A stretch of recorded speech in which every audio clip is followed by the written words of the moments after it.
K1 producer.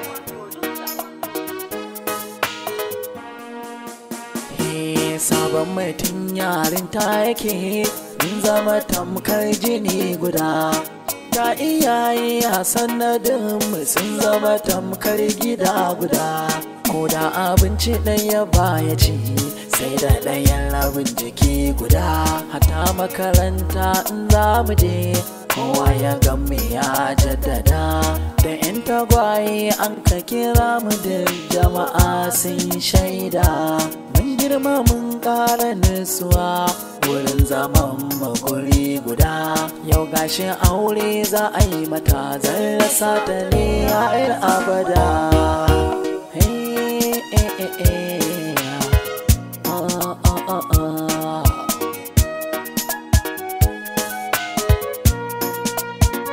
Yarinta ta nake santa, an furta hakan kuma na kasa. Ranar da na zo domin faɗa tana ta shauƙin begensa. Ta ce ina yi maka albishir da ta buɗe sai na ga hotonsa. Nan take zuciya ta yi bugu na ɗan daure har na numfasa. Ta ce da ni to ya ka gani, na ce ya turo iyayensa. Na ce da ita kun dace har in kin yaba da ɗabi'arsa.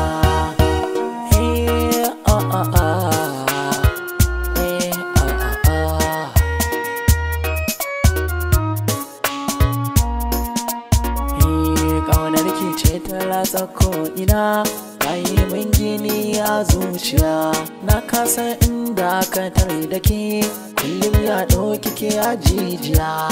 Na yi ƙoƙarin sanar da ke, da kin tsaya sai in karaya.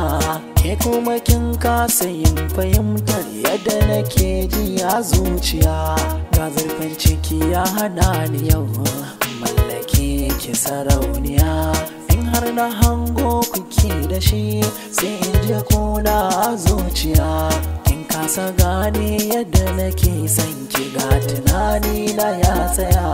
To ga amsar tambayar da kika yi mini ranan kan hanya.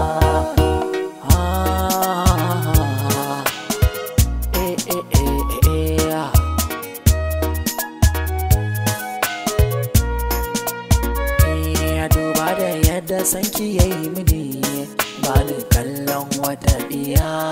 Gani gabanki na risina, so don Allah ki tausaya. Wai menene zuci ta yi miki, kike ta faman ba ta wuya. Ko mene yau ki min afuwa, ni zan ji daɗi a zuciya. Dan Allah karki nisa da ni, in kika bar ni zan sha wuya.